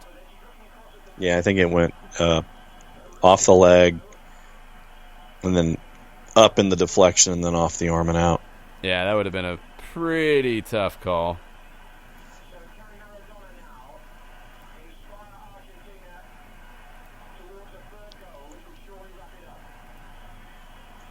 Taking their time on the corner. Oh, headed away on the back post. You got to try to hit Batista.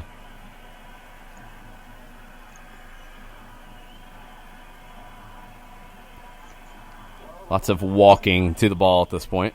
Oh, yeah. But, yeah, to that section to the left, isn't that was where the ambulance was parked when we were there? Probably. A week and a half ago down in that end zone. Yeah, because that's the way out. Yeah, the only way out. Yeah.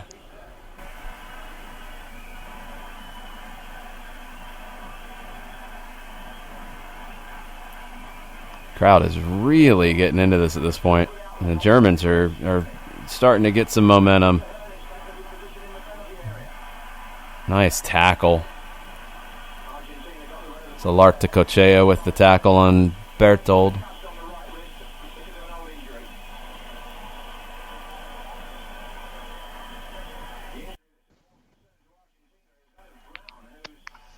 There's no concern about the injury to Brown at this point. He's been playing with a separated shoulder the whole game. Yellow card for time wasting to Alarte Cochea for not taking the throw quick enough. That's in the 77th minute.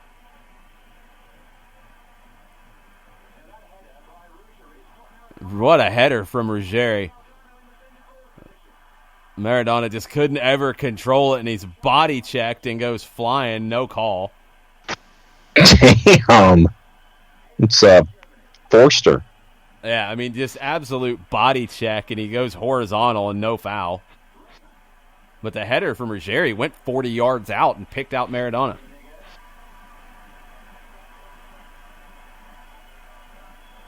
Another flop. And another call. I'm shocked. I'd have to go back and try to find the foul count in this game. This is incredible. This match did have 6 yellow cards. It was a record number for the final until 2010. You got a bang in the face. Because why not? Yeah, I mean, this is just lump it in and see what happens for the Germans. Briegel just blasted into Valdano. Oh, Maradona. So Valdano's dropped. Maradona's kind of staying up on his own now. Argentina's just trying to survive.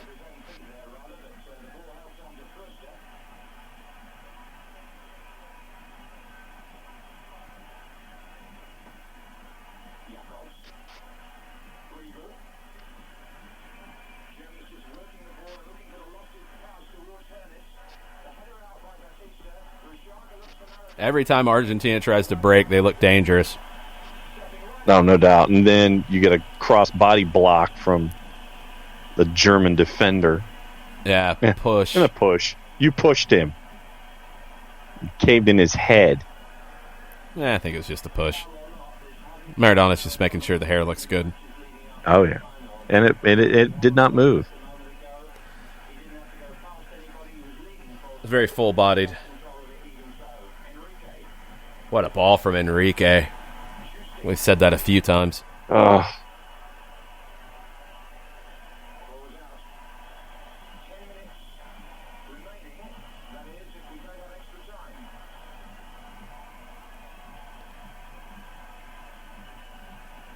Two-one Argentina getting late. Ooh. Wild effort from Diego. Trying to find the number of fouls that were called in the final. If you're Diego Maradona, you can take that attempt. And here come the Germans combining in the middle. Rummenigge's dropped in deep to try to help build up the play. Oh, Hones. It's no penalty, but Pompidou couldn't save it. The eyebrows from Hones are amazing. Wow. Very very Albert Einstein-y. Yeah. It's another corner for West Germany. Brema, good delivery before. Enrique's like, no, I'm going to go stand right in front of the ball. No, it has to be 10 yards back. No, I don't care. And here's the yellow card. Bam. It's good time wasting from Enrique.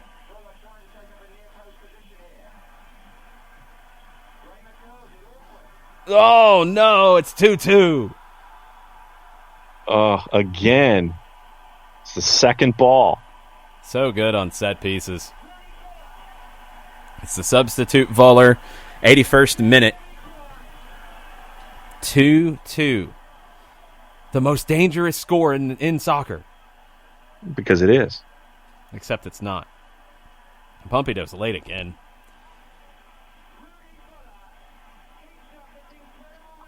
But he had 2 on the line.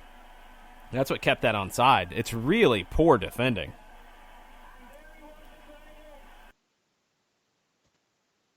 That's just awful. And back to the Moroccans.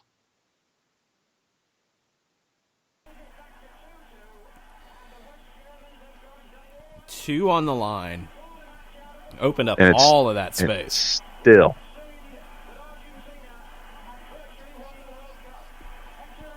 So now Argentina's turning it on. That's a handball. They get the call. Oh. Enrique was driving forward. Ooh. So from 2-0 to 2-2. It's a late 82nd minute, 83rd minute maybe. Yeah. Dangerous free kick here.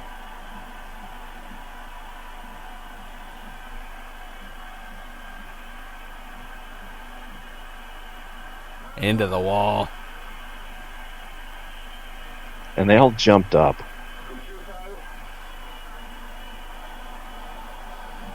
What a throw from Schumacher. He threw the thing Man. 70 yards. It was a good discus throw, no doubt. All right, the Germans just trying to put another one in the box and see what happens. Offside. There's a pigeon on the field. Yeah, he was there earlier. He didn't really seem to care about the ball or the players being right there either. Nope. Batista swings it over to the right. Battle in midfield. Header out wide. Back to Maradona. What a ball from Diego Maradona. Oh, that's just ridiculous. And the finish from Burruchaga.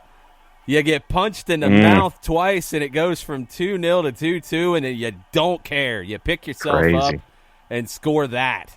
Unreal. That ball from Maradona falling back on a dime. Moroccans were happy. Of course. Schumacher's awful coming off his line. He comes out feet he's first. late for like the 90th time today. Well, I mean, he's trying to hope the defender's going to close it down, but he comes out feet first. Tries to, like he wants to try to tackle him. Oh, yeah, it's double awful R. from Schumacher, but Burruchaga, again, it's composure. The ball from Maradona, exquisite. So that's the 84th minute. You've had 3 goals in 10 minutes in a final. Mm-hmm. It goes from 2-0 to 3-2. No subs yet for Argentina. 5 minutes remaining. 5 minutes.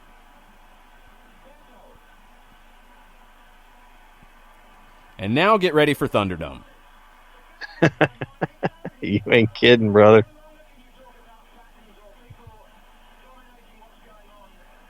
Class from Voller.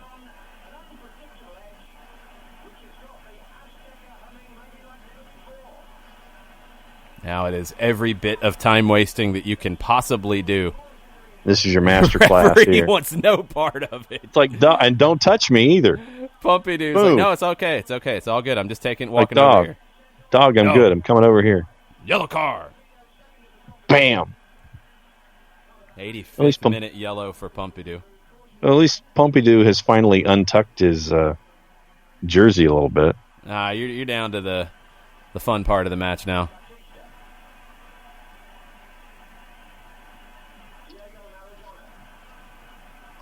Oh, Honus can't get there.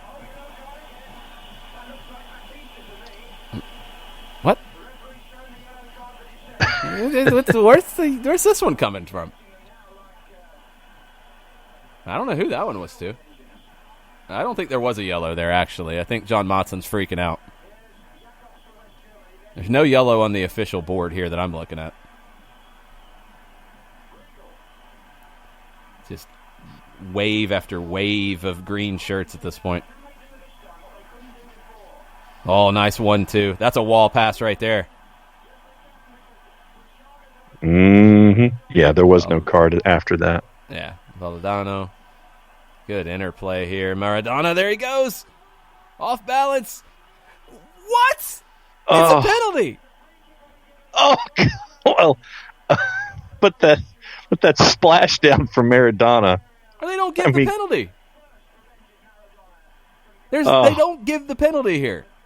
He's hit there. At a minimum, you're going back to give the free kick. He gets tripped. I mean, he Two dudes exaggerates worth it. of tripping. Okay, they give the free kick. They didn't give the penalty. Oh, my God. In Maradona's book that I think he wrote before 2018, he went back and watched these games, and after talking about the comeback and the goal with Burushaga, he talked about how the referee is a very naughty word.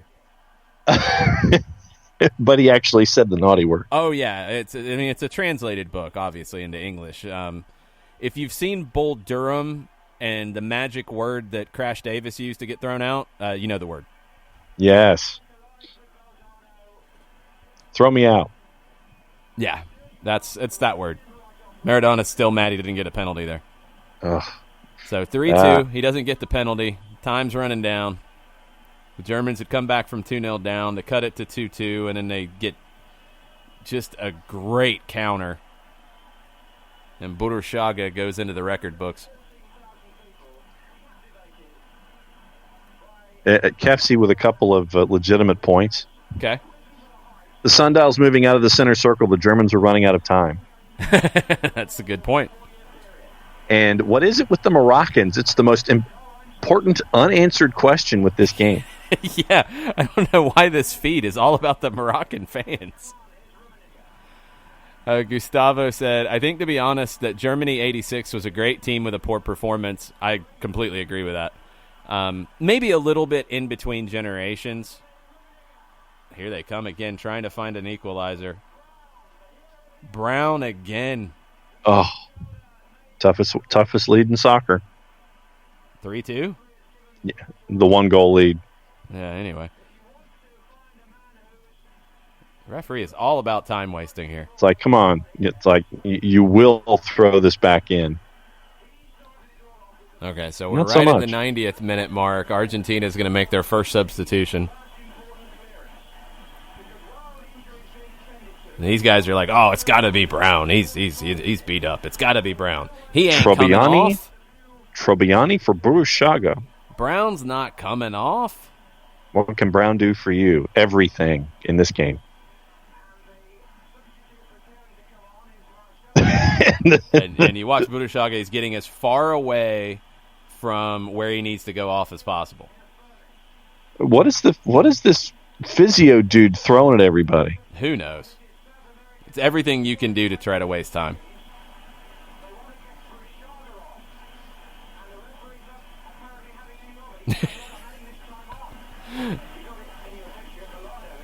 Bilardo wants to get Trobiani on.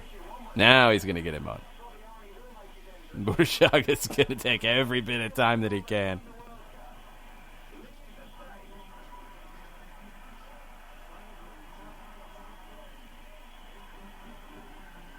Marcelo Trobiani. He's the 31-year-old with Elche at the time in Spain.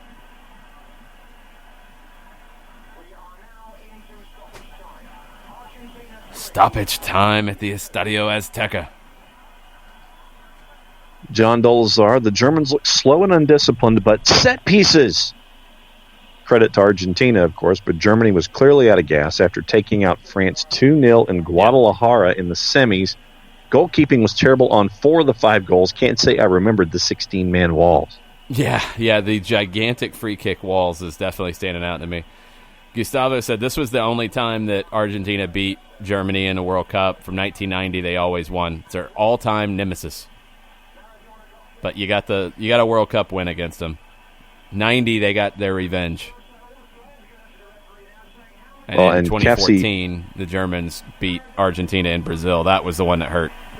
Yep. What a back heel. Oh, I went with the outside of the right foot. Try to get cute. Kefsi's now a huge fan of Brown, but my separated shoulder now hurts again. Thanks for the entertainment and insight. Yeah, Brown's amazing. The stories in Argentina of the way they honored him was pretty incredible. Yeah. I mean, just being a guy who was not with a top team. And there it is. Argentina's won their second World Cup. Tweet. Peep, y'all.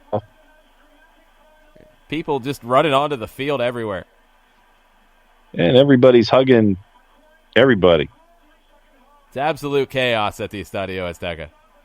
Please do not touch Mr. Brown. After all that commotion with this referee about wasting time, he only added 2 minutes on. Can you imagine that now? People would lose their minds. Do we get a final Moroccan cutaway? Probably. A typical West German recovery. You got about 15 minutes here, a wrap-up. This is going to be interesting.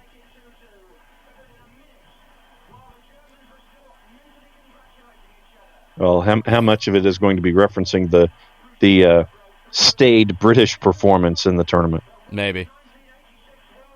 Great security. Everybody just running on Ain't the it? field. Ain't it, though? What a final, though. I mean, it's the drama of that last 15, 20 minutes is just wild. Yeah. And there goes your stuff from the roof, I guess. Folks from the roof just throwing Confetti, paper. Glitter, Serpentina. Who knows? Choice D, all the above. Yeah. 98 people taking photographs now. Plus the one TV dude who's got to be the pool feed. No security helping him out. Just madness on the field. There's a fight breaking out. Nah, probably.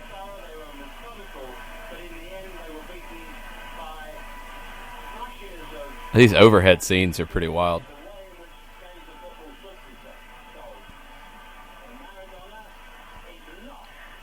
But now you know. You got to figure out what the next watch-along is going to be. Yeah. You guys listening can make suggestions. Let us know. You got to find it on YouTube. In its entirety. Yeah, it's got to be the whole match. We're not just going to do a highlight film or something. We'll be on for 10 minutes, and then we'll check out.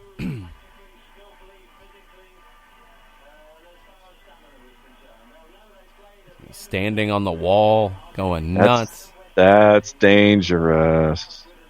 Because you're standing on a banner which is wrapped over the ledge. They're holding up Ruggeri's on somebody's shoulders. This guy's just climbing all the way down. Don't know where he came from. Wow. Where did he come from? No idea. I think he came out of the upper deck. That's strong. Give him a boatload jumping of... out, down. Oh, my God. Oh, now they're like, oh, yeah, let's try to get some security going on here. Yeah. Yeah, maybe because we got a presentation we got to do here. Get everybody off the pitch. Is that Maradona and Bilardo? I think it is. Bilardo, when he got the job, he went to meet with Maradona, who was, I think, at Barcelona at the time, and said, you're going to be my captain. You're going to be the only player whose spot is 100% guaranteed. And he built the team around him. And that's one reason why Passarella got all mad and pitched a hissy fit and was on the roster but not part of the team in this tournament. Don't make long-distance calls. No, and then if you do, you're making more money than most everybody in the team except for Maradona. Step up and pay for it. Justi on people's shoulders. Yeah, don't dial 8 from the hotel and then hang it on somebody else. I mean, come on now. Oh, spot shadow. Yeah, that's good work. Carried Burushaga over. And Gustavo, my friends don't understand who is this Jason guy. I don't know either. Commented like an Argentine journalist, pretty biased. I was a little biased, yes. It's okay. But no, and John, yeah, thanks for hanging out with us. It was pretty epic. He says he can't wait for the next one. Gustavo, Katie, Kevsey enjoyed watching it with y'all. Still the spot shadow. You got the spot shadow on Diego. Got it. He's gassed. Oh, this is where the altitude and the air quality and playing 90 minutes and winning a championship and all that starts to hit you. And he's got a lot of steps to climb to go get a trophy. Wasting no time with the champ flags. Oh, yeah.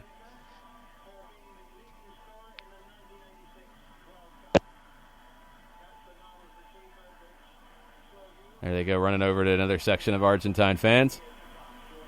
Yeah. More photographs and more mobbing. Of course, the announcers want to talk about Gary Lineker winning the Golden Boot. Yippee. He's at home. Yes, that is correct. He's in studio back in London. I do recommend the Lineker meets Maradona BBC like hour-long special. It's on YouTube. It's a great one where they talk about that game, and it's really, really good. Yeah, where Diego says, yeah, you were in London. I was playing. No, he didn't say that. Diego was very gracious. I want a title. You didn't. No. Diego was very gracious. He had a lot of respect for Lineker. Now the question is, who won silver boot in this tournament? I don't remember. I have to double check here. Let's see. Well, it was a tie. It was Maradona. It was Careca from Brazil, who went on to play with Maradona at Napoli, and Emilio Butragueño from Spain, who had 4 goals in one match. Wow. Valdano had 4 for Argentina. Burruchaga had 2, but he had the most important one. And Lineker got a trophy, but got it at home. Why you got to be hating on Gary Lineker? Man, that's harsh. I ain't hating on him. No, you're hating. He was not in the final, yet was featured prominently in the television presentation from the British side. Argentina campeón. Awesome graphics. Very 80s. Yeah. All right, the announcers are trying to take control. Diego Yeah, good luck on that. 743 people on the field since the final whistle.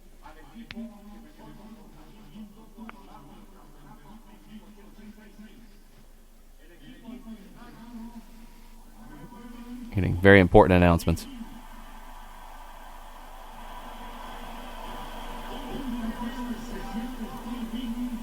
Trobiani's running around shirtless, jumping on people. Shorts. Yeah, well, he played like 2 minutes of stoppage time, so he's pretty happy. And he ain't buying a drink ever. Oh, no. So I read that Gustavo mentioned it earlier. They didn't get to do a victory lap at the Azteca, but where they trained, which is actually pretty close to where we stayed, because they went to the mall that was across the street from the hotel that we stayed at. Serious? Yeah, they went to the Perisur Mall. They went there between games. They went to the ice cream parlor. That was their good luck thing before a game. So it was just a training facility where they were at. Like, it was really ramshackle, run down, like really crappy. But they went back after everything here at the stadium. They went back by themselves to the field that they trained on for like 2 months. They were in Mexico forever. They were the first team into Mexico and the last ones to leave. And they went and they did a victory lap by themselves on their training pitch. And then they flew back to Buenos Aires overnight. So, like, that scene in the Maradona documentary where they're calling the journalists pancakes, that's at the end of a very long day and a lot of beer and a lot of alcohol and who knows what else. And a lot of, yes, you said we suck and we wouldn't win anything, and we did, so stick it. Panqueques. And you can pick up that T-shirt at the Soccer Down Here Teespring store. Yes, you could do that. You absolutely could do that.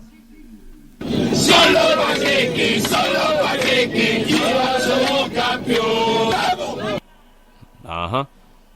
I mean, Maradona could barely hold it together at this point. Yeah, man. Yeah, he's crowd's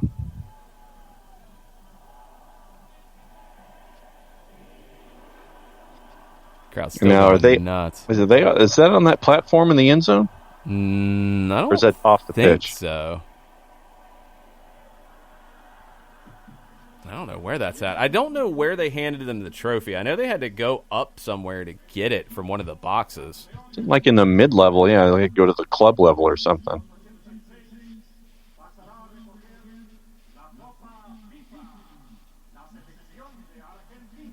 There you go. Here's your processional. Yeah, he's like, I got to climb all these steps now? And then Brown and Diego. They were the two who They talked about it. Diego talked about it in his book. You can see the hole in Brown's shirt. Good grief. Oh, wow. One of the games early on in the group stage, I think it was against Italy, like they were going nuts in the tunnel. Like as the teams are about to come out, they start screaming at one another, like jumping on each other, and the Italians are like, these guys are insane. What? And they kept doing it before every game. Like, and you could see it after the anthem here. Like they were the two who were both like, vamos, vamos, like really trying to ramp everybody up. So they didn't have to go super far, but they did have to go up a bit. The referees get their medals for working the final. They'll just be happy to go put short sleeves on. Well, and perhaps actually call something correctly for a change. Man, Brazilian ref Maradona did not care for him. He was a naughty word. Here we go. He's handed the trophy down, I believe. Oh, and it cut off. Oh no! It went to the end of it. Ad. What? Come on. Timing. That's awful. All right, here we go. Back on it now. Yeah. No, I've got Diego. Diego. Diego's got the trophy, yes. Yeah. I believe the trophy, shaking hands. It's like, dog. I believe they handed it down. Like, Havelange didn't want to give it to Maradona, so it was the Mexican president who did. Diego's just he's like, I got the trophy. I don't care about the rest of you guys. I don't need a medal. I got the trophy. There we go. Now let's hand it off. It's like, dog. Well, you got to get your medal. And all Pretty the old cool dudes stuff. shaking hands. Yes. But yep, now we got to figure out. Careful how you hug him. Seriously. That shoulders popped out. Jose Luis Brown. That's Stud. one of the most epic performances that you'll ever see in a championship game. Stud and a half. All right. So Argentina wins 3-2. They won the 86 World Cup. I became a ridiculous soccer fan and do what I do. So that was pretty cool. Thanks we to got y'all to come up who with the next one with us live. Yep. The people who are with us still as we're signing off, let us know some game that is in its entirety on YouTube. We'll pick one in a couple days. We'll do another watch along and see how it goes. So thanks, everybody, for jumping on. If you listen to this later, let us know what you think. Give us any heads up on any historical elements that you know about or anything else you want us to look at with another game. Give us a heads up. We'll do that. We'll be back tomorrow on SDH every morning, Monday to Friday, 9 o'clock till 11-ish. Thanks for being part of our first watch along, and we'll talk to y'all tomorrow. Much plot, y'all. Much plot, y'all.